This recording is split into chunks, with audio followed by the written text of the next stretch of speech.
우리 동네에는 살아있는 전설이 하나 있습니다. 전설이라고 해서 무슨 영웅담이나 신비로운 이야기를 말하는 게 아닙니다.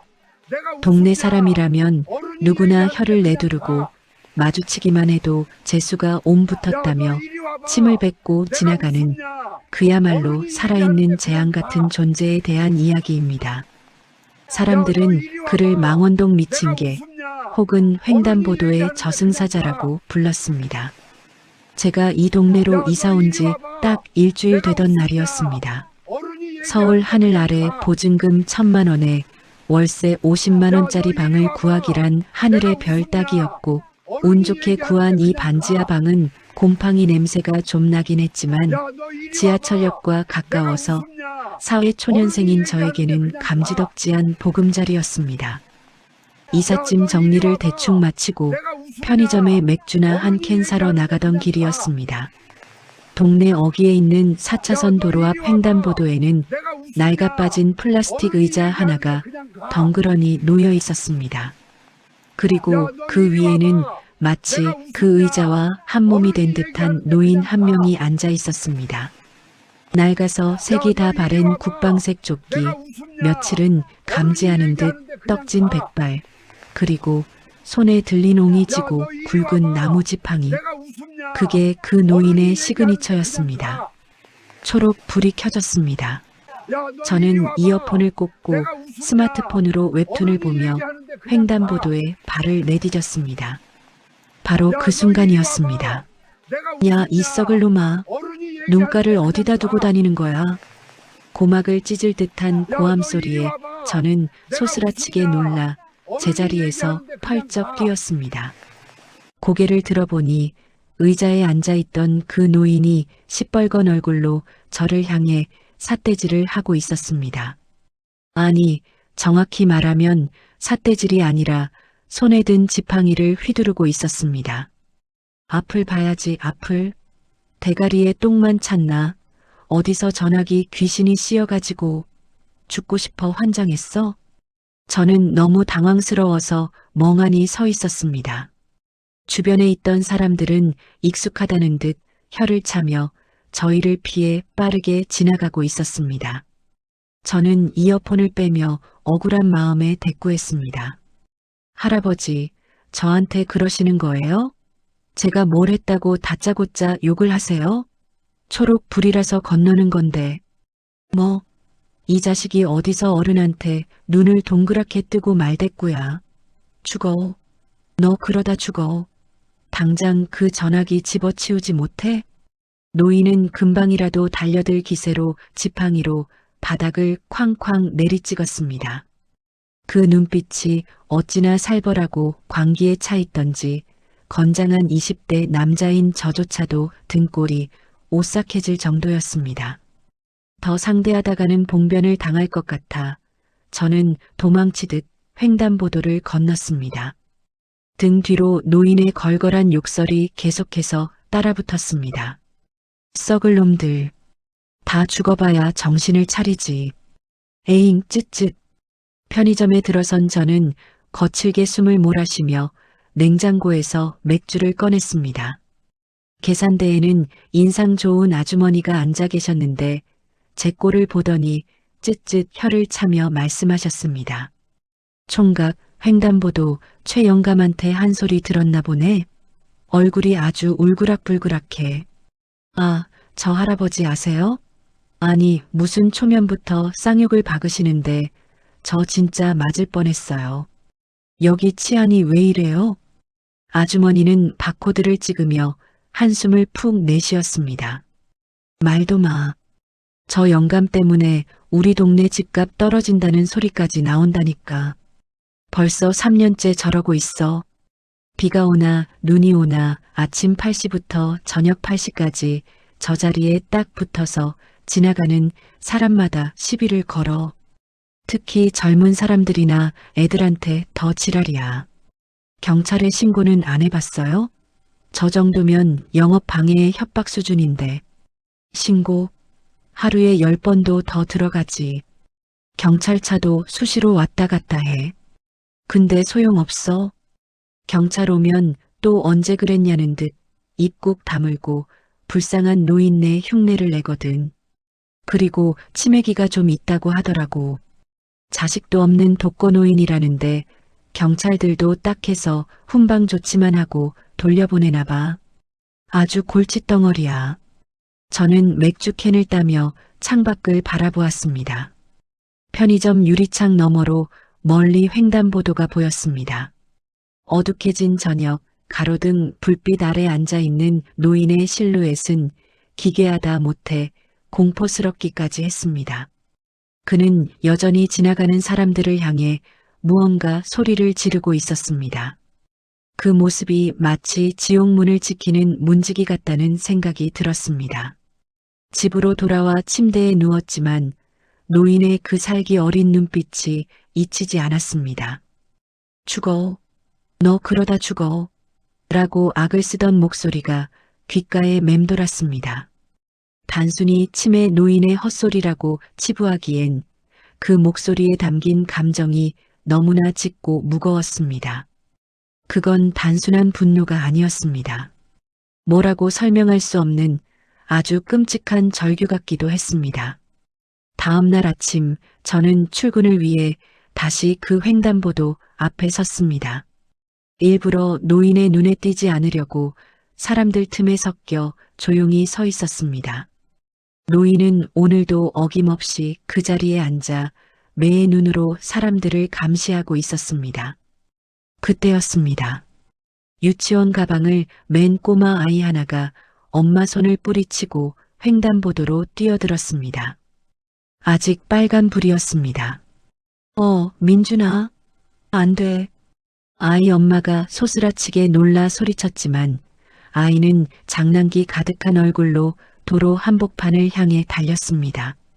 차들이 쌩쌩 달리는 도로는 아니었지만 골목에서 갑자기 튀어나오는 오토바이가 많은 곳이라 위험천만한 상황이었습니다. 바로 그때 의자에 앉아있던 최 영감이 번개처럼 튀어나왔습니다. 이놈의 새끼가. 노인은 믿을 수 없는 속도로 달려가 아이의 가방끈을 낚아챘습니다. 아이는 뒤로 획 넘어지며 엉덩방아를 찧었고 놀라서 으앙하고 울음을 터뜨렸습니다. 노인은 넘어진 아이를 일으켜 세우기는커녕 지팡이를 들어 올리며 고래고래 고함을 질렀습니다. 이 빌어먹을 놈아, 죽고 싶어 환장했어? 빨간 불이잖아. 빨간 불에 건너면 대가리가 터져서 죽는다고. 아이 엄마가 사색이 되어 달려왔습니다. 그녀는 넘어진 아이를 끌어안으며 노인에게 대들었습니다. 아니 할아버지, 애한테 무슨 짓이에요? 말로 하면 되지 왜 애를 넘어뜨려요? 애 다쳤잖아요. 말로 해서 알아쳐먹을 놈들이면 내가 이러고 있지도 않아. 애미라는 년이 애간수를 어떻게 하는 거야? 애새끼 저승길 보내고 싶어서 환장했어? 당장 애 데리고 꺼져. 노인의 입에서 거침없는 욕설이 쏟아져 나오자 아이 엄마는 기가 막혀 말을 잇지 못했습니다. 주변에 있던 사람들도 웅성거리기 시작했습니다. 저 영감 또 시작이네. 아니 아무리 그래도 애한테 너무 심한 거 아니야? 저번에 201호 아가씨도 저 영감 때문에 넘어져서 무릎 다 까졌잖아. 진짜 격리 조치가 필요하다니까. 사람들의 비난 어린 시선에도 아랑곳하지 않고 노인은 계속해서 씩씩거렸습니다. 그의 시선은 아이 엄마나 구경꾼들이 아니라 도로 위를 달리는 자동차 바퀴에 고정되어 있었습니다. 마치 언제든 달려들 준비가 되어 있는 맹수처럼 몸이 잔뜩 긴장해 있었습니다. 저는 그 모습을 지켜보며 묘한 위화감을 느꼈습니다. 보통의 난동 피우는 사람들은 자신의 힘을 과시하거나 상대방을 제압하려는데 목적이 있습니다. 하지만 최 영감의 행동은 조금 달랐습니다. 그는 사람들을 미워하고 공격하는 것 같으면서도 결과적으로는 그 아이가 도로로 뛰어드는 것을 막았습니다. 물론 방식이 아주 거칠고 폭력적이었지만 말입니다. 그날 저녁 퇴근길에 동네 분위기가 심상치 않음을 감지했습니다. 횡단보도 앞에 경찰차 2대가 와 있었고 10여 명의 동네 주민들이 모여 서명 운동을 하고 있었습니다. 이대로는 못 살아요. 애들이 무서워서 학원을 못 가겠다잖아요. 구청이든 경찰서든 민원 넣어서 저 영감님 요양원을 보내든 쫓아내든 해야지 원. 맞아요. 어제는 우리 딸내미가 치마 짧게 입고 지나간다고 창년이 모니 입에 담지도 못할 욕을 했다니까요. 저건 노망이 아니라 그냥 성격이 못돼 먹은 거예요. 주민들의 성토가 이어지는 가운데 경찰관 2명이 난처한 표정으로 최 영감을 달래고 있었습니다. 하지만 최 영감은 요지부동이었습니다. 의자 다리를 양손으로 꽉 붙잡고는 고집스레 버티고 있었습니다. 나 안 가. 내가 여길 왜 떠나. 니들이 뭔데 가라 말아야. 난 여기서 지켜야 돼. 내가 없으면 다 죽어. 할아버님, 여기서 이러시면 공무집행 방해예요. 그리고 주민들 신고가 너무 많이 들어와서 이번에는 그냥 못 넘어갑니다. 서해 가서 조사 좀 받으시죠. 경찰관이 노인의 팔을 잡으려 하자 노인은 지팡이를 마구 휘두르며 저항했습니다. 건드리지 마. 손대지 마. 이놈들이 감히 여기가 어디라고. 썩 꺼져. 결국 경찰관들이 힘으로 제압하여 노인을 순찰차에 태웠습니다. 노인은 차 안에서도 창문을 두드리며 악을 썼습니다. 안 돼. 지금 시간엔 안 돼. 지금이 제일 위험해. 나 이거 놓으란 말이야. 순찰차가 떠나고 주민들은 10년 묵은 체증이 내려간 듯 환호했습니다. 아유 속이 다 시원하네. 이제 좀 맘 편히 다니겠어. 진작 저랬어야지. 경찰 양반들이 너무 봐줬던 거야.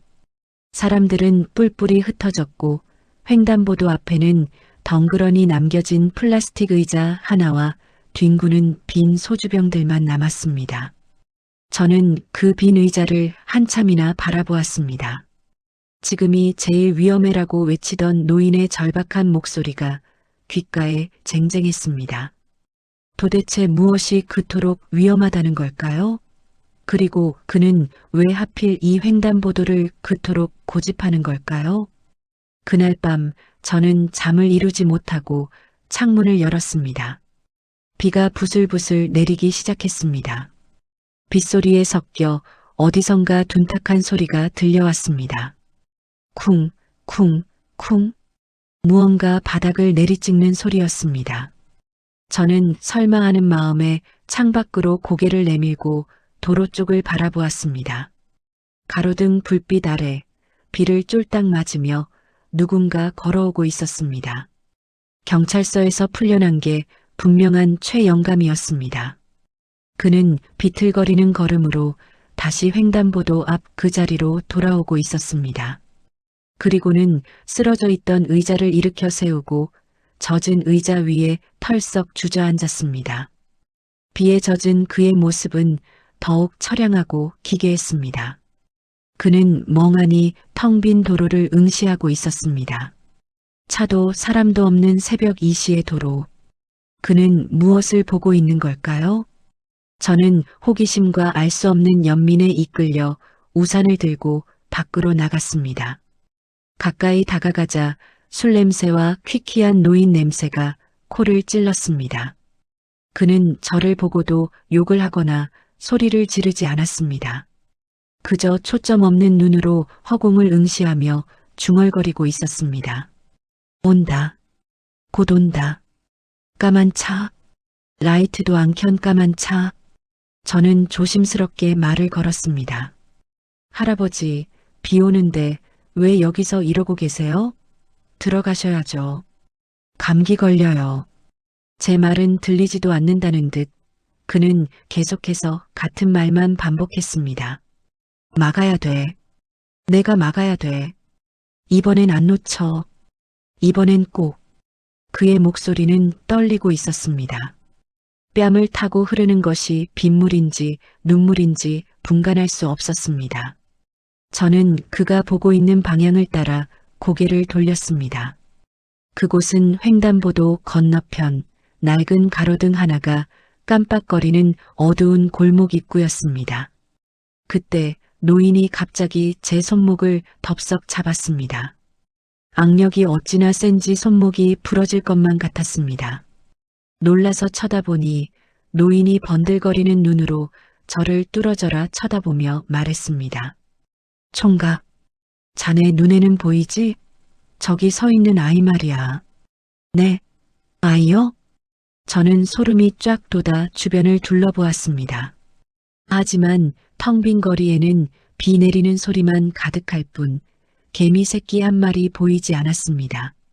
아무도 없는데요, 할아버지. 취하셨어요. 얼른 일어나세요. 아니야, 있어. 저기 횡단보도 끝에 노란 원피스를 입고 스마트폰을 보고 있잖아. 건너지 마. 건너면 안 돼. 노인은 갑자기 허공을 향해 소리를 지르며 지팡이를 휘둘렀습니다. 마치 보이지 않는 누군가를 향해 필사적으로 경고를 보내는 것 같았습니다. 아가, 핸드폰 보지 마. 차 온다고. 앞을 봐. 제발 앞을 봐. 그 처절한 외침은 빗소리를 뚫고 밤하늘로 흩어졌습니다. 저는 그 순간 직감했습니다. 이 노인이 미친 것은 맞지만 단순히 정신이 나간 게 아니라는 것을, 그의 광기 뒤에는 그가 매일매일 반복해서 겪고 있는 그만이 볼 수 있는 지옥도가 펼쳐져 있다는 것을 말입니다. 노인은 바닥에 주저앉아 엉엉 울기 시작했습니다. 동네 사람들에게 미친 개라고 불리며 공포의 대상이었던 그가 어린아이처럼 서럽게 울고 있었습니다. 내가 잘못했다. 내가 죽일 놈이다. 내가 폰을 사주는 게 아니었는데. 그 망할 놈의 전화기. 저는 멍하니 서서 비를 맞으며 그 울음소리를 듣고 있었습니다. 폰을 사주는 게 아니었는데 라는 말. 그 말 한마디가 제 가슴속 깊은 곳에 툭 하고 떨어졌습니다. 그리고 퍼즐 조각이 하나씩 맞춰지는 기분이 들었습니다. 매일같이 스마트폰을 보며 걷는 사람들에게 불같이 화를 내던 모습, 이어폰을 낀 저에게 전화기 귀신이 씌었다며 욕을 하던 모습, 횡단보도에 목숨을 건 듯 집착하던 모습, 이 모든 것이 하나의 사건을 가리키고 있었습니다. 다음 날 저는 동네 토박이인 세탁소 사장님을 찾아갔습니다. 3년 전부터 저 노인이 저러고 있었다면 분명 무슨 일이 있었을 테니까요. 사장님, 저 횡단보도 최 영감님 있잖아요. 혹시 3년 전에 무슨 일 있었는지 아세요? 어젯밤에 보니까 폰 사준 걸 후회한다고 우시던데. 세탁소 사장님은 다림질하던 손을 멈추고 저를 빤히 바라보았습니다. 그리고 깊은 한숨을 내쉬며 입을 열었습니다. 총각도 결국 들었구만. 에휴, 짠한 양반이지. 사실 이 동네 사람들도 다 알아. 알면서도 당장 자기들이 시끄럽고 불편하니까 모른 척하는 거지. 사람이 참 간사해. 그렇지? 무슨 일이 있었던 거죠? 3년 전 여름이었어. 딱 이맘때였지. 최 영감한테는 눈에 넣어도 안 아픈 손녀딸이 하나 있었어. 아들 부부가 이혼하면서 맡기고 간 앤데 최 영감이 그 애 하나만 보고 살았지. 이름이 수진이었나? 중학교 들어간다고 최 영감이 꼬깃꼬깃 모은 돈으로 최신형 스마트폰을 사줬대. 애가 하도 갖고 싶다고 하니까. 사장님의 목소리가 낮게 가라앉았습니다. 저는 마른 침을 삼키며 다음 말을 기다렸습니다. 그날도 비가 왔어. 수진이가 학원 끝나고 오는 길이었는데 새로 산 폰으로 친구랑 톡을 하느라 정신이 팔려 있었나 봐. 횡단보도 초록 불이 깜빡거리니까 급하게 건너려다가 신호 무시하고 달리던 배달 오토바이랑 정면으로 부딪혔지. 아, 그 자리에서 즉사했어. 폰은 박살이 나고.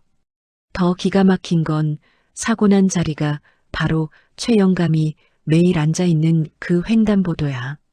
최 영감이 마중 나오기로 했었는데 화장실 들르느라 5분 늦게 나왔거든. 나왔을 땐 이미 사장님은 말끝을 흐리며 고개를 저었습니다. 제 머릿속에 최 영감의 절규가 다시 울려 퍼졌습니다. 내가 없으면 다 죽어. 그 말은 단순한 망상이 아니었습니다.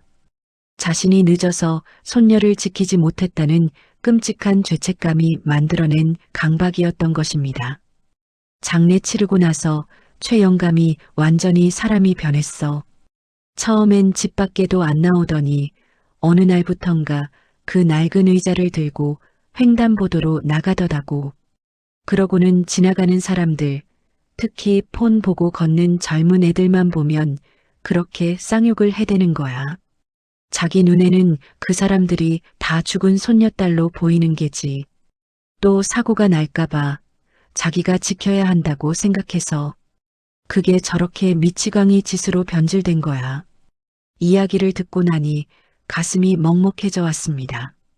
동네 사람들의 손가락질과 욕설을 감내하며 경찰서에 끌려가면서도 끝까지 그 자리를 지키려 했던 이유.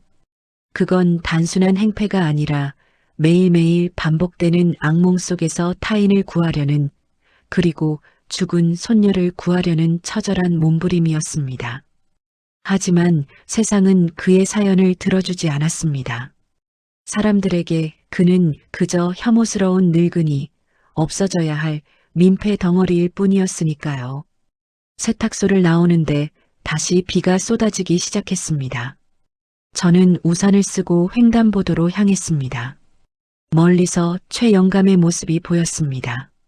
여느 때처럼 비닐 우에 하나를 대충 걸치고 쏟아지는 빗 속에서 의자에 앉아 도로를 노려보고 있었습니다. 그런데 분위기가 심상치 않았습니다. 최 영감의 맞은편 횡단보도 건너편에 웬 검은 양복을 입은 남자들 서너 명이 서성거리고 있었습니다. 그리고 그들 뒤로 고급 세단 한 대가 비상등을 켜고 정차해 있었습니다. 최 영감은 그들을 향해 지팡이를 휘두르며 뭐라고 소리치고 있었습니다. 평소보다 훨씬 더 격앙된 모습이었습니다. 안 비켜. 이 도둑놈들아. 여기가 어디라고 발을 들여. 내 눈에 흙이 들어가기 전엔 절대 못해. 저는 본능적으로 달려갔습니다.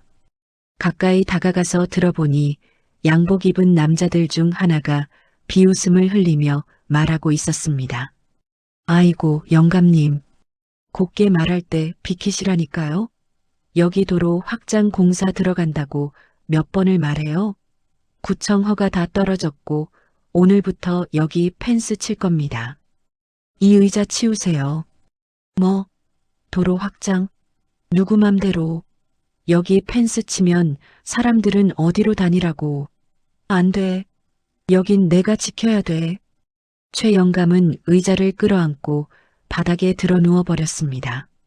양복 입은 남자들은 서로 눈빛을 교환하더니 거칠게 최 영감의 팔다리를 잡아 끌어내기 시작했습니다. 이 노인네가 진짜 노망이 났으면 곱게 집에 처박혀 있을 것이지. 야, 드러내. 이거나 놓으란 말이야. 수진아, 하래비가 지켜줄게. 으악. 빗물 젖은 아스팔트 바닥에서 노인의 비명소리가 울려 퍼졌습니다. 힘없는 노인의 몸은 짐짝처럼 들려져 길가 풀숲으로 내동댕이 쳐졌습니다. 그 과정에서 노인의 손에 들려있던 낡은 지팡이가 부러져 나갔습니다. 그리고 노인의 품속에서 무언가 반짝이는 물건이 떨어져 바닥을 굴렀습니다. 그것은 깨진 액정이 거미줄처럼 금이 간 아주 낡은 핑크색 스마트폰이었습니다. 3년 전 손녀가 사고를 당했을 때 손에 쥐고 있었던 바로 그 유품이었습니다. 양복쟁이 중 하나가 발로 그 스마트폰을 툭 찼습니다. 이건 또 뭐야? 쓰레기를 달고 사네 아주. 안 돼. 내 거 건드리지 마. 풀숲에 처박혔던 최 영감이 미친 듯이 기어나와 남자의 다리를 붙잡고 늘어졌습니다. 남자는 귀찮다는 듯 노인을 발로 밀어내려 했습니다. 저는 더 이상 보고만 있을 수 없었습니다. 우산을 집어던지고 빗속으로 뛰어들었습니다. 당신들 뭐 하는 짓이야? 당장 그 발 치워. 저의 고함 소리에 남자들의 시선이 저에게 쏠렸습니다. 그리고 바닥에 쓰러진 최영감의 떨리는 눈동자와 마주쳤습니다. 그의 눈은 공포와 절망, 그리고 애원으로 가득 차 있었습니다. 그날 저는 처음으로 미친 개라 불리던 노인의 보호자가 되기로 결심했습니다. 하지만 그때는 몰랐습니다. 이 사건이 단순히 도로 공사와의 싸움이 아니라 더 거대하고 추악한 진실을 파헤치는 시작점이 될 줄은 말입니다. 횡단보도에는 우리가 모르는 또 다른 비밀이 숨겨져 있었습니다. 차가운 빗줄기가 제 등과 어깨를 사정없이 때렸습니다. 하지만 뼛속까지 스며드는 한기보다 더 참을 수 없는 것은 제 발밑에서 덜덜 떨고 있는 최영감님의 처참한 모습과 그 앞에 선 양복쟁이들의 비릿한 웃음이었습니다. 저는 끓어오르는 분노를 억누르며 그들을 노려보았습니다. 제 고함 소리에 놀란 탓인지 아니면 비에 젖은 생쥐꼴을 한 젊은 놈의 눈빛이 제법 매서웠던 탓인지 양복을 입은 사내는 멈칫하며 발을 거두었습니다. 뭐야? 넌 또 어디서 굴러먹던 개뼈다귀야? 이 노인네랑 한패냐? 사내는 젖은 바지단을 털며 불쾌하다는 듯 인상을 찌푸렸습니다. 그의 뒤에 서 있던 덩치 큰 녀석들이 위협적으로 어깨를 펴며 제 앞으로 다가왔습니다. 저는 침을 꿀꺽 삼켰지만 물러서지 않았습니다. 여기서 물러서면 저 노인이, 아니 할아버지가 정말 죽을지도 모른다는 생각이 들었기 때문입니다. 동네 주민입니다. 지금 이거 폭행인 거 아시죠? 다 찍고 있었으니까 경찰 부르기 전에 꺼지세요. 저는 주머니에서 핸드폰을 꺼내 그들의 얼굴을 비췄습니다. 사실 찍고 있지도 않았고 손이 너무 떨려서 제대로 들고 있기도 힘들었지만 최대한 태연한 척했습니다. 경찰이라는 단어와 핸드폰 카메라 렌즈가 효과가 있었는지 사내는 칫하고 혀를 차며 뒤로 물러섰습니다. 아따, 요즘 젊은 것들은 툭하면 신고네 뭐네 겁이 없어. 야, 가자. 어차피 공사는 내일부터니까. 오늘은 그냥 경고만 한 거다. 영감님, 내일 아침에 포크레인 들어올 건데 그때도 그 의자 펴고 앉아있으면 쥐포되는 수가 있어요. 알았어? 사내는 바닥에 침을 뱉고는 최영감님을 향해 비릿한 조소를 날렸습니다. 그리고는 세워져 있던 검은색 세단에 올라탔습니다. 덩치들도 저를 한번 째려보고는 차에 따라 탔습니다. 육중한 엔진 소리와 함께 차가 멀어지자 팽팽했던 긴장이 끊어지며 다리에 힘이 풀렸습니다. 저는 그 자리에 주저앉아 거칠게 숨을 몰아쉬었습니다. 할아버지, 괜찮으세요? 다친 데 없으세요? 저는 흙탕물 범벅이 된 최영감님을 부축해 일으켰습니다. 하지만 영감님은 제 물음에는 대꾸도 하지 않고 풀숲을 헤치며 무언가를 찾고 있었습니다. 내 폰, 우리 수진이 폰, 어디 갔어? 영감님은 흙투성이가 된 손으로 젖은 풀숲을 미친 듯이 더듬거렸습니다.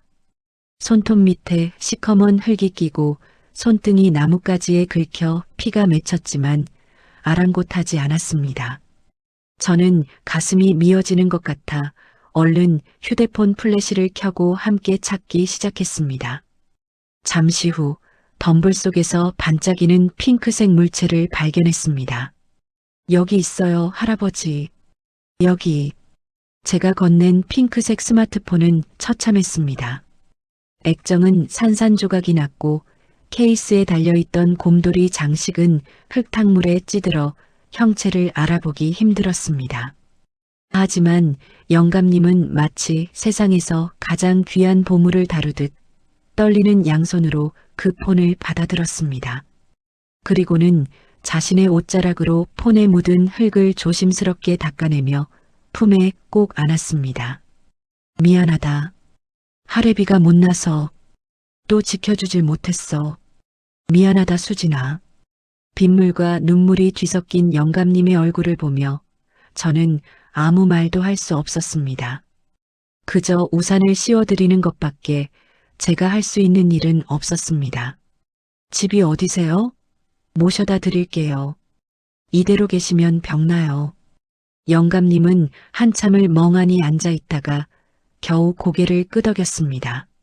저는 부러진 지팡이 대신 제 어깨를 내어드리고 영감님을 부축해 골목길을 걸어 올라갔습니다. 영감님의 집은 횡단보도에서 2블록 떨어진 허름한 빌라의 1층이었습니다. 현관문을 열자마자 퀴퀴한 곰팡이 냄새와 함께 싸늘한 냉기가 밀려왔습니다.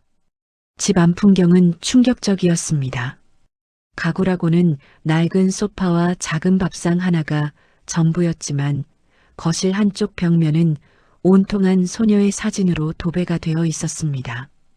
갓난아기 때부터 유치원 졸업식, 초등학교 입학식, 그리고 마지막으로 교복을 입고 환하게 웃고 있는 영정 사진까지.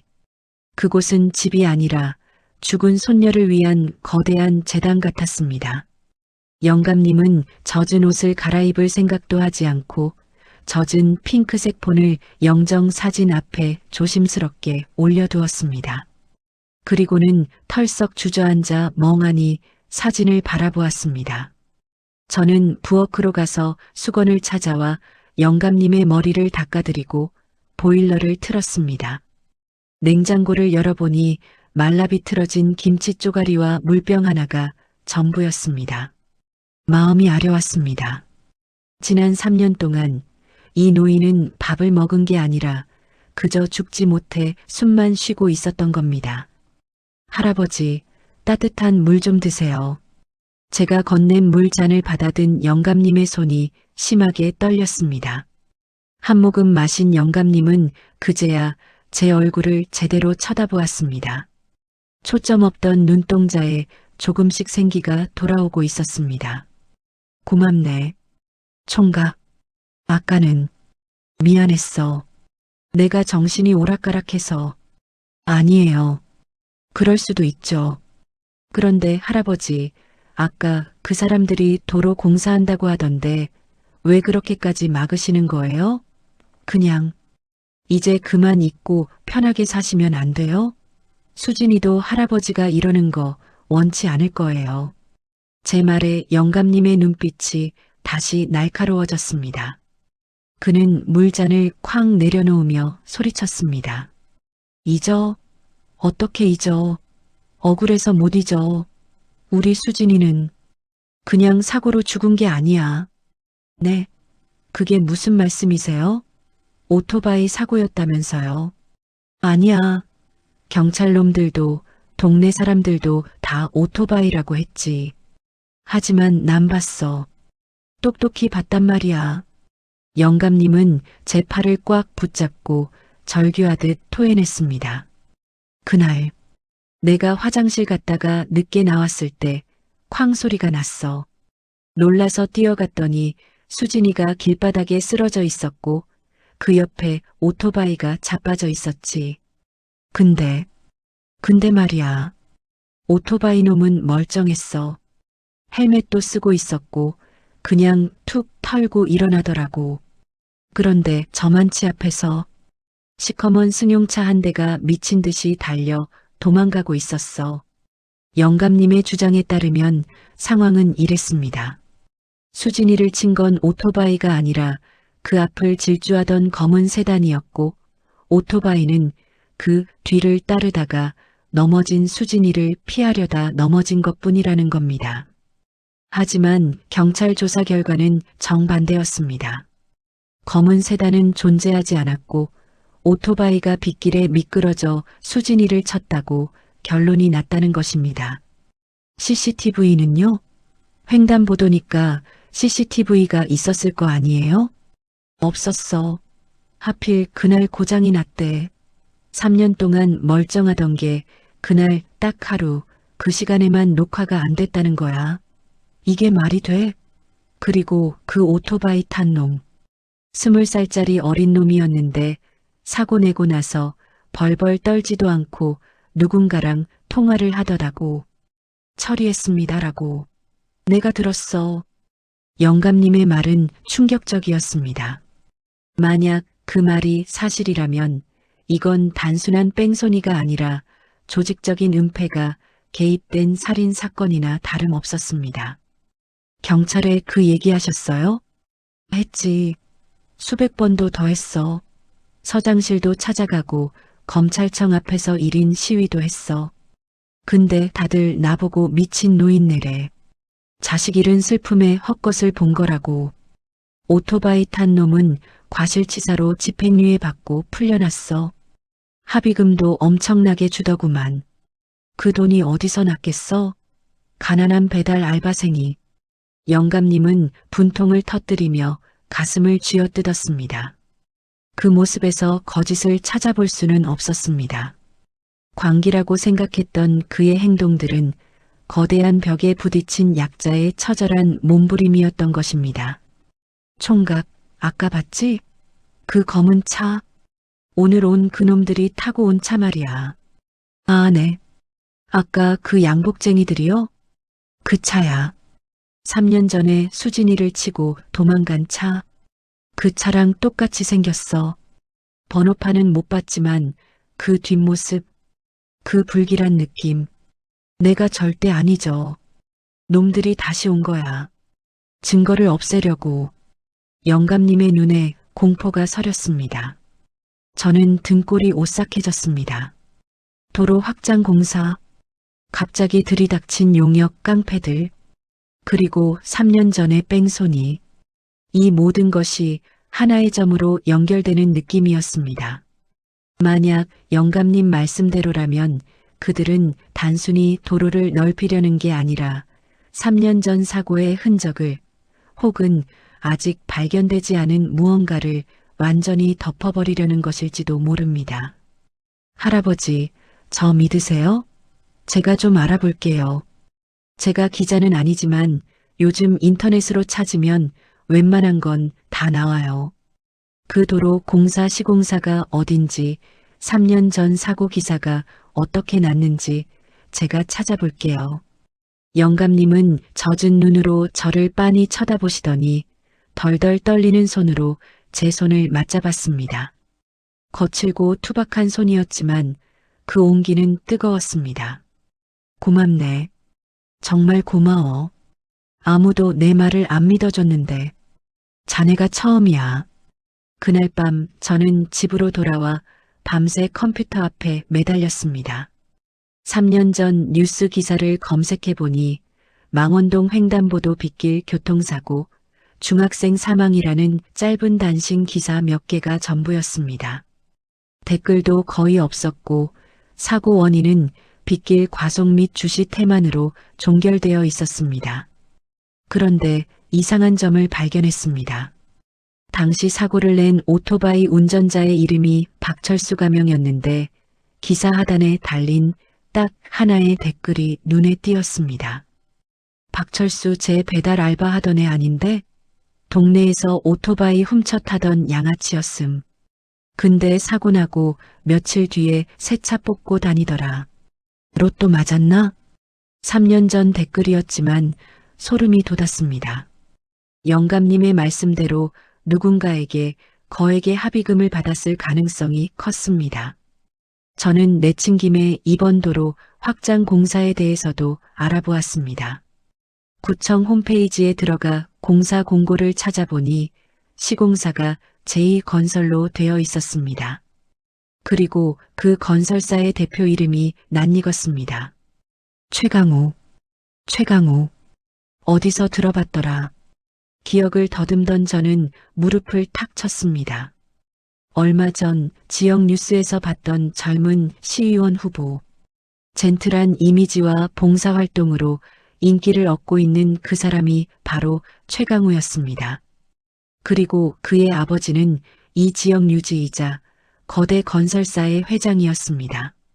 퍼즐이 맞춰지는 것 같았습니다. 3년 전 선거를 앞두고 있던 유력한 집안의 아들이 뺑소니 사고를 냈다. 그걸 덮기 위해 동네 양아치를 매수해 오토바이 사고로 위장했다. 그리고 이제 시간이 흘러 증거가 드러날까봐 혹은 재개발 이권을 위해 아예 그 도로를 갈아엎으려 한다. 너무 영화 같은 이야기였지만 현실은 늘 영화보다 더 잔혹한 법입니다. 다음 날 아침 저는 출근을 미루고 다시 횡단보도로 나갔습니다. 멀리서부터 굉음이 들려왔습니다. 노란색 포크레인 한 대가 이미 횡단보도 앞을 막아서고 있었고 어제 봤던 양복쟁이들과 인부들이 분주하게 움직이고 있었습니다. 그리고 그 한가운데 최 영감님이 홀로 서 있었습니다. 안 돼. 못해. 여기는 안 돼. 영감님은 포크레인 앞을 가로막고 두 팔을 벌리고 있었습니다. 거대한 기계 괴물 앞에서 한없이 작고 초라한 모습이었지만 물러설 기색은 전혀 없었습니다. 비키세요, 할아버지. 다칩니다.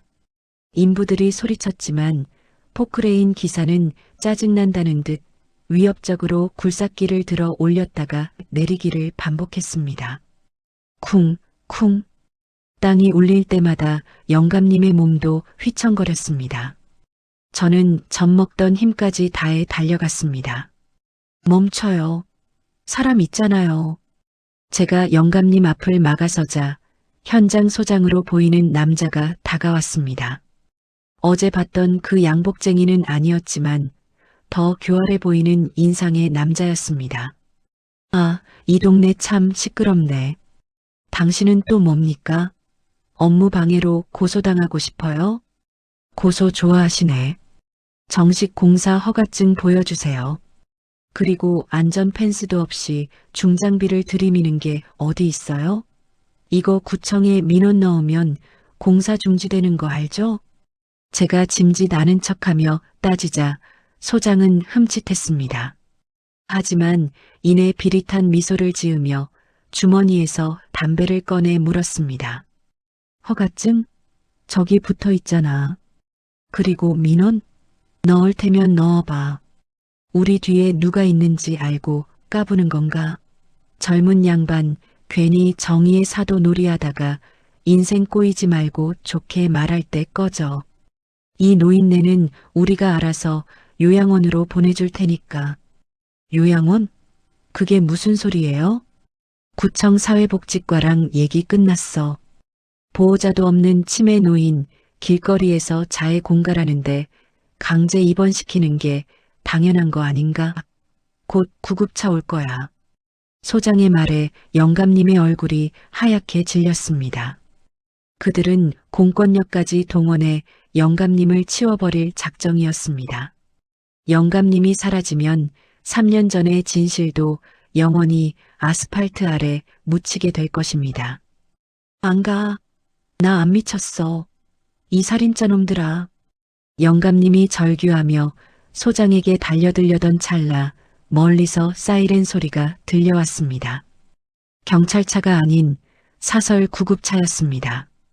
덩치 큰 남자 2명이 구급차에서 내리더니 익숙한 솜씨로 영감님을 제압하려 했습니다. 할아버지, 제가 말리려 했지만 인부들이 저를 힘으로 막아섰습니다.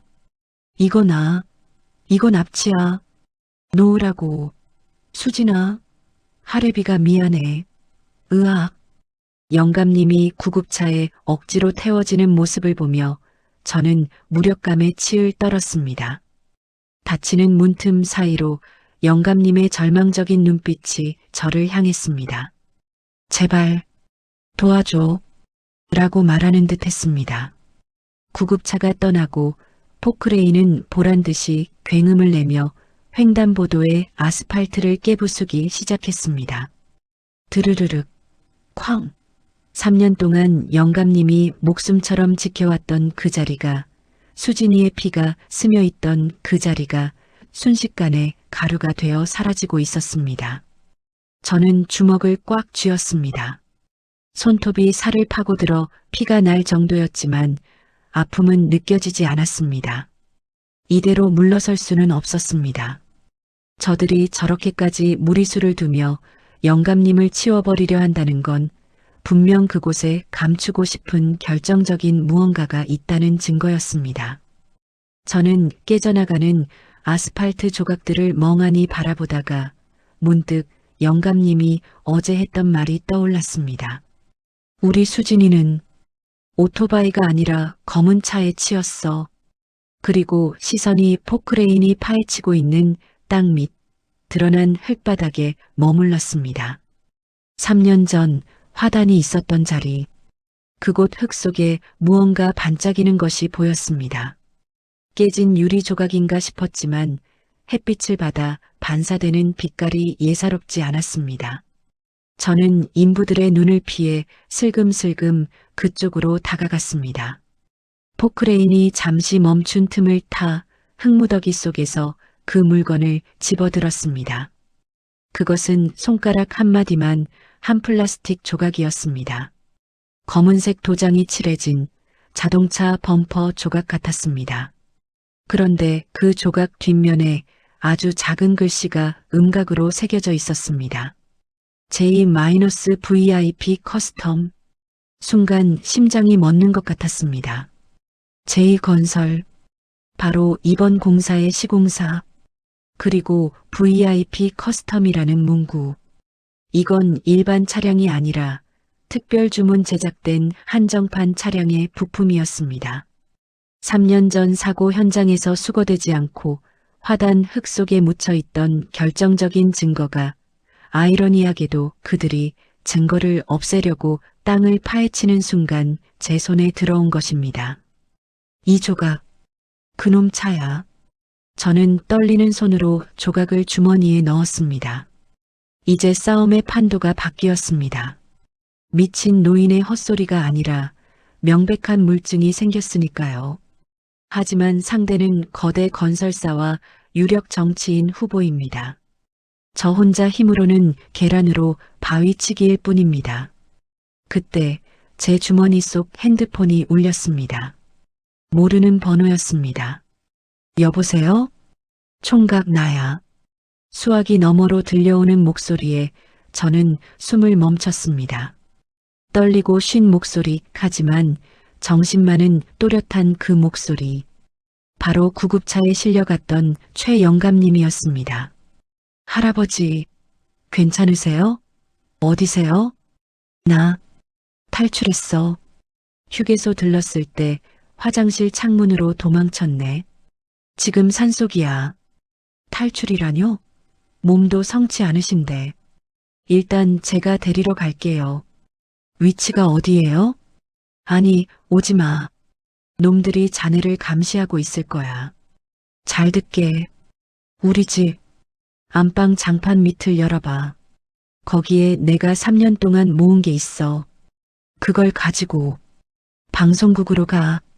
방송국이요? 그게 뭔데요? 놈들이 오토바이 놈이랑 통화했던 녹음 파일이야. 내가 그놈을 몰래 만났었거든. 네, 녹음 파일이 있다고요? 그래. 그놈이 술김에 불더군. 진짜 범인이 누군지. 하지만 경찰은 내 말을 들어주지도 않았어. 녹음기 뺏으려고만 했지. 그래서 숨겨뒀어. 가장 믿을 수 있는 사람이 나타날 때까지. 영감님의 목소리가 가늘게 떨렸습니다. 총각, 자네를 믿네. 우리 수진이 한 좀 풀어주게. 전화가 툭 끊어졌습니다. 뚜뚜뚜. 끊어진 신호음을 들으며 저는 횡단보도를 뒤로하고 달리기 시작했습니다. 영감님의 집으로. 그곳에 이 모든 추악한 진실을 폭파시킬 기폭제가 숨겨져 있었습니다. 하지만 제가 간과한 것이 있었습니다. 저들이 영감님을 납치할 정도로 치밀하고 악랄하다면 영감님의 집 또한 이미 감시하고 있을 거라는 사실을요. 골목길을 돌아 영감님의 집 앞에 다다랐을 때 저는 발을 멈출 수밖에 없었습니다. 영감님 집 현관문이 활짝 열려 있었고 검은 양복을 입은 남자들이 집안을 쑥대밭으로 만들고 있는 소리가 들려왔기 때문입니다. 찾아. 장판이고 벽지고 다 뜯어. 분명 어딘가에 숨겼을 거야. 소장의 고함 소리가 들렸습니다. 늦었습니다. 놈들이 먼저 도착했습니다. 저는 담벼락 뒤에 몸을 숨기고 숨을 죽였습니다. 심장이 미친 듯이 뛰었습니다. 증거를 뺏기면 모든 게 끝입니다. 그때 열린 창문 틈으로 집안의 풍경이 보였습니다. 놈들은 거실에 걸린 수진이의 사진들을 닥치는 대로 떼어내 바닥에 패대기 치고 있었습니다. 액자가 깨지고 유리가 튀었습니다. 영감님이 목숨보다 아끼던 그 사진들이 군홧발에 짓밟히고 있었습니다. 피가 거꾸로 솟는다는 게 이런 느낌일까요? 공포심보다 더 큰 분노가 제 머릿속을 하얗게 만들었습니다.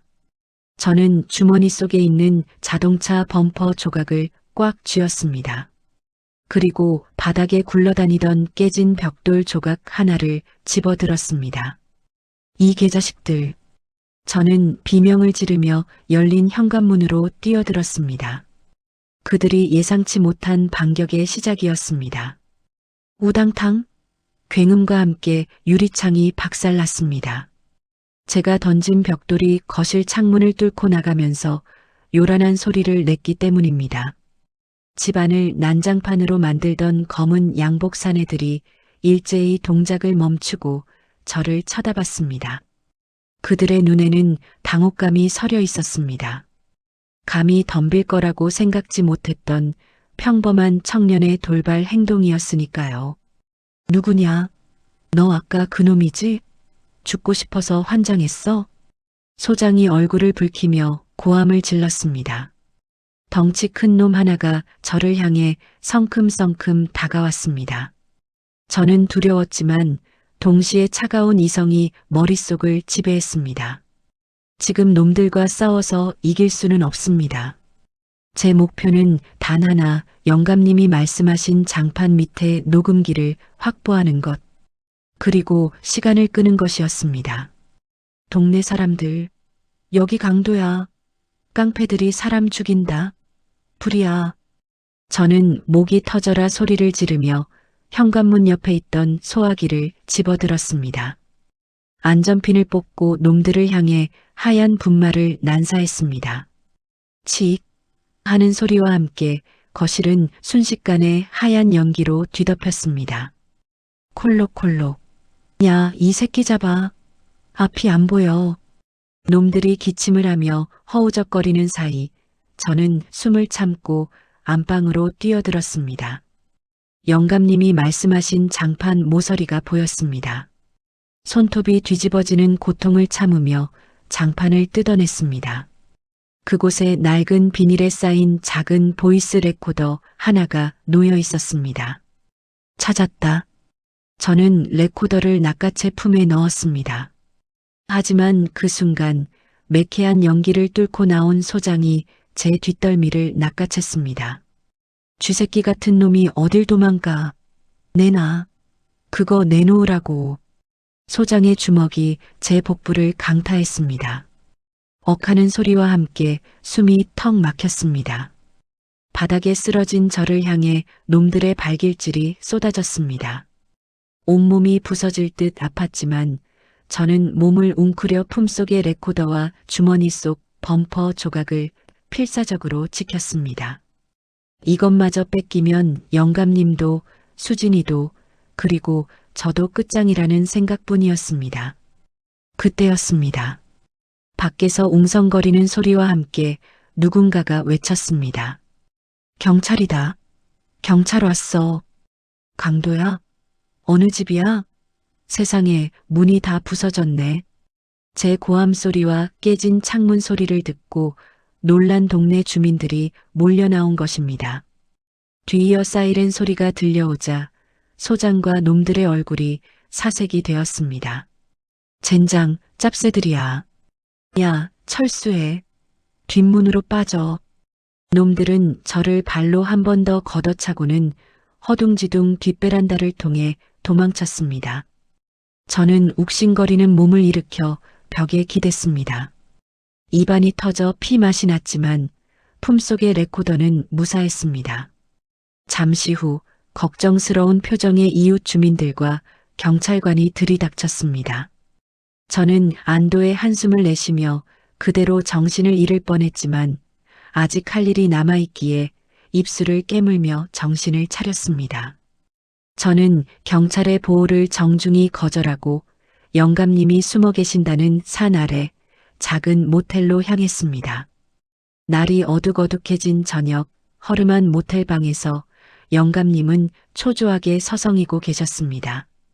저를 보자마자 영감님은 달려와 제 어깨를 잡으셨습니다. 멍투성이가 된 제 얼굴을 보고는 눈시울을 붉히셨습니다. 자네, 꼴이 이게 뭔가. 나 때문에 젊은 사람이. 할아버지, 저 괜찮아요. 맷집 세거든요. 그것보다 이거요. 제가 품에서 녹음기와 범퍼 조각을 꺼내놓자 영감님의 눈이 휘둥그레졌습니다. 특히 범퍼 조각을 보시고는 손을 부들부들 떠셨습니다. 이거 그놈 차 부속인가? 네. 오늘 공사판 흙더미 속에서 찾았어요. JVIP 커스텀이라고 적혀 있더라고요. 이거면 빼도 박도 못해요. 우리는 떨리는 마음으로 녹음기의 재생 버튼을 눌렀습니다. 지직거리는 잡음 사이로 술에 취한 남자의 목소리가 흘러나왔습니다. 3년 전 사고를 오토바이 사고로 위장했던 배달부 박 씨의 목소리였습니다. 형님, 저 진짜 무서워 죽는 줄 알았어요. 최강우 그 새끼가. 아니, 도련님이 글쎄 사람을 치고는 그냥 튀더라니까요. 나보고 뒤처리하라고. 돈은 얼마든지 준다고. 그래서 내가 덮어 쓴 거야? 그렇죠. 어차피 난 오토바이 사고 내도 보험 처리하면 그만이고 걔네 아빠가 건설사 회장이잖아요. 합의금으로 3억 주는데 눈 딱 감았죠. 근데 그 꼬맹이 죽은 건 좀 찜찜하긴 해. 녹음기 속 남자는 죄책감이라고는 찾아볼 수 없는 말투로 낄낄거리고 있었습니다. 영감님은 바닥을 치며 오열하셨습니다. 짐승만도 못한 놈들. 내 새끼 목숨값이 고작 3억이었어. 분노와 슬픔으로 가득 찬 방 안에서 저는 영감님의 손을 잡고 굳게 약속했습니다. 할아버지, 내일이 디데이예요. 내일 최강우 후보가 우리 동네 유세 온다고 현수막 붙어 있더라고요. 그것도 뻔뻔하게 그 횡단보도 앞에서요.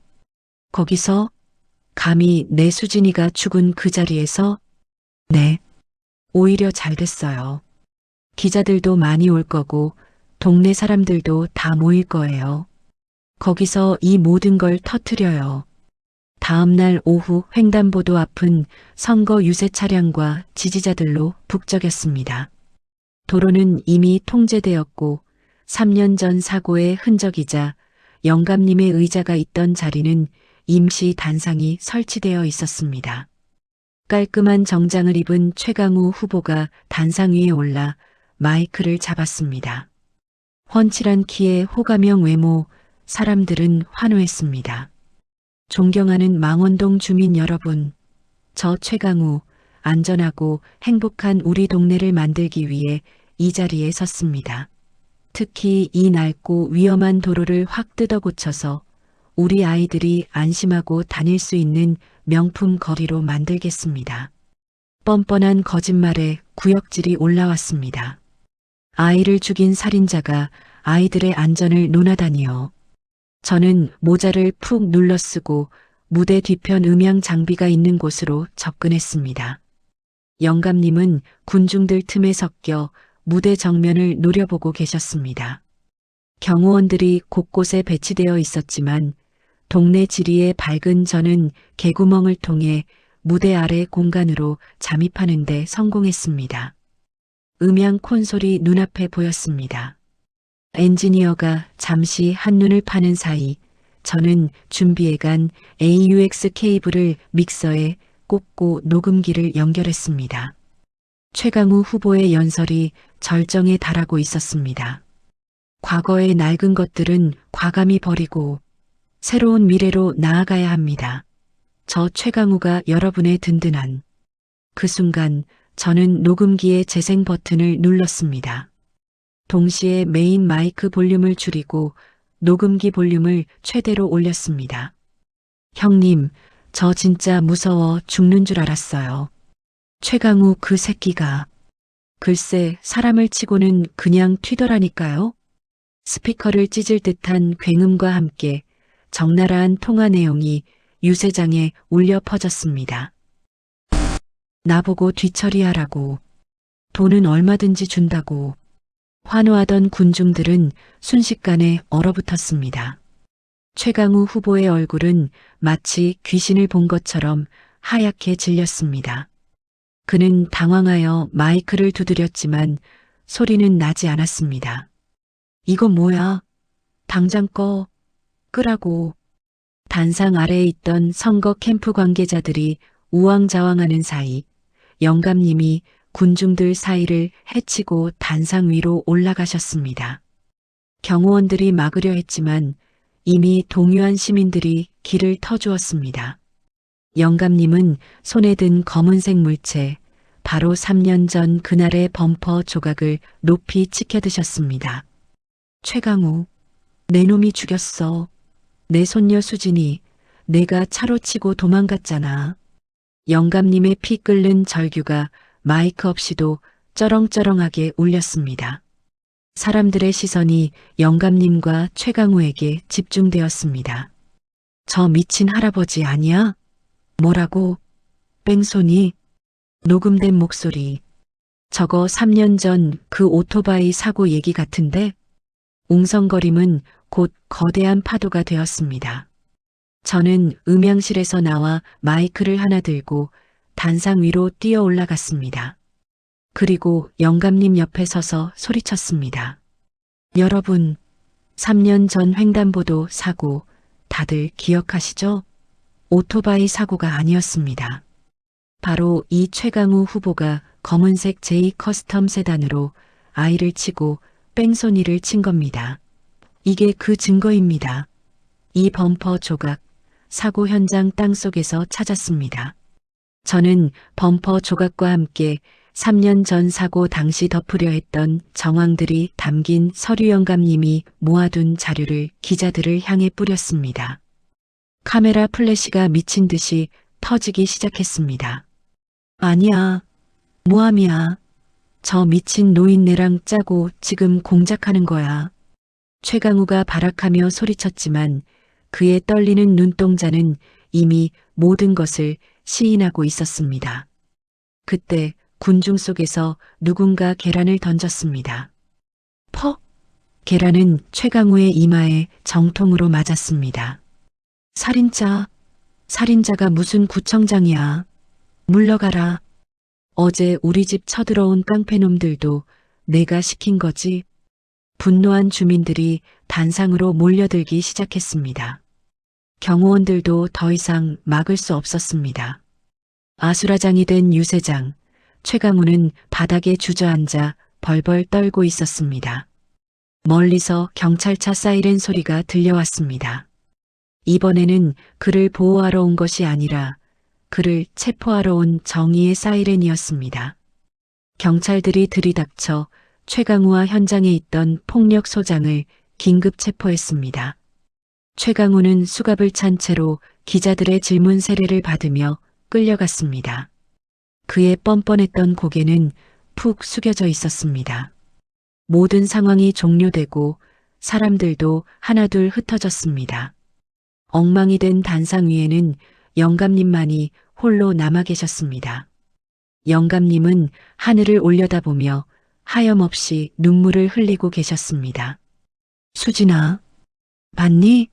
하래비가 해냈다. 이제 편히 쉬어. 억울해하지 말고. 저는 조용히 다가가 영감님의 어깨를 감싸 안았습니다. 영감님의 작은 어깨가 파도처럼 일렁였습니다. 3년이라는 긴 시간 동안 홀로 그 차가운 횡단보도 위에서 세상과 싸워온 노인의 싸움이 비로소 끝나는 순간이었습니다. 그로부터 일주일 뒤 뉴스는 연일 최강우 후보의 뺑소니, 은폐 사건과 건설 비리로 도배되었습니다. 최강우는 구속되었고 그의 아버지인 건설사 회장 또한 뇌물수수 혐의로 검찰 조사를 받게 되었습니다. 도로 확장 공사는 전면 백지화되었고 횡단보도는 원래의 모습을 되찾았습니다. 아니, 조금은 달라졌습니다. 구청에서 사과의 의미로 그 횡단보도 앞에 작고 예쁜 벤치 하나를 설치해 주었거든요. 그리고 그 옆에는 어린이 보호구역이라는 노란색 표지판과 함께 고화질 CCTV가 새로 달렸습니다. 저는 퇴근길에 벤치에 앉아 계신 영감님을 보았습니다. 더 이상 낡은 플라스틱 의자가 아니었습니다. 영감님의 모습도 달라져 있었습니다. 떡진 머리와 국방색 조끼 대신 깔끔한 셔츠를 입고 단정하게 빗어 넘긴 머리를 하고 계셨습니다. 그리고 무엇보다 지나가는 사람들에게 욕을 하지 않으셨습니다. 어르신, 안녕하세요. 지나가던 동네 아이가 영감님께 인사를 건넸습니다. 예전 같으면 죽고 싶어 환장했냐며 소리를 질렀을 영감님은 주머니에서 사탕 하나를 꺼내 아이 손에 쥐어주며 인자하게 웃으셨습니다. 그래, 차 조심하고 앞 잘 보고 다녀라. 네. 아이가 뛰어가는 모습을 바라보는 영감님의 눈빛은 더 이상 광기가 아닌 따스한 사랑으로 가득 차 있었습니다. 저는 캔 커피 2개를 사서 영감님 옆에 앉았습니다. 할아버지, 이제 좀 맘 편히 쉬세요. 더 이상 여기서 보초 안 서셔도 되잖아요. CCTV도 달렸고. 영감님은 캔 커피를 따서 한 모금 드시더니 쓸쓸하지만 편안한 미소를 지으며 말씀하셨습니다. 그러게나 말이다. 이제 내 할 일은 다 끝난 것 같아. 수진이도 꿈에 나와서 그러더구나. 이제 그만 오라고. 할아버지 보고 싶다고. 네, 그게 무슨. 영감님은 제 손을 꼭 잡으셨습니다. 총각, 정말 고마웠네. 자네가 아니었으면 난 평생 미친 늙은이로 살다가 죽었을 거야. 자네가 내 은인이야. 별 말씀을요. 할아버지가 포기하지 않으셔서 밝혀진 거죠. 건강하게 오래오래 사셔야죠. 영감님은 대답 없이 그저 웃기만 하셨습니다. 그리고 횡단보도 건너편 수진이가 사고를 당했던 그 자리를 오랫동안 응시하셨습니다. 마치 그곳에 수진이가 서서 손을 흔들고 있기라도 한 것처럼요.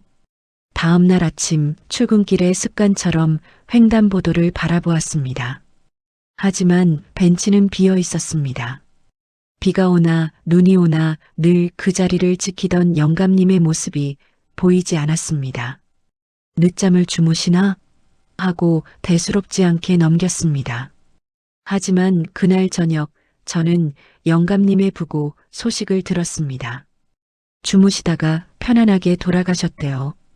표정이 아주 고우셨다더라고.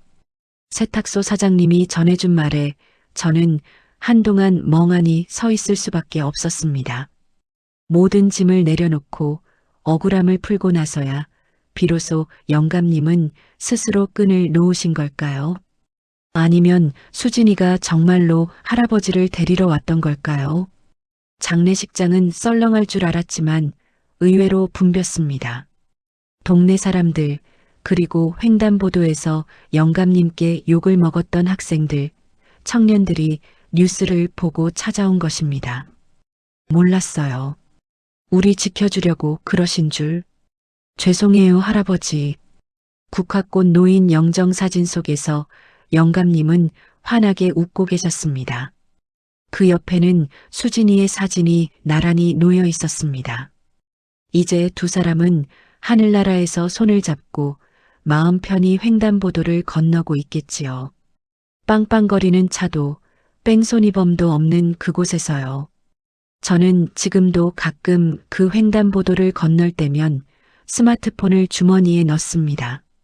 그리고 앞을 똑바로 보고 걷습니다.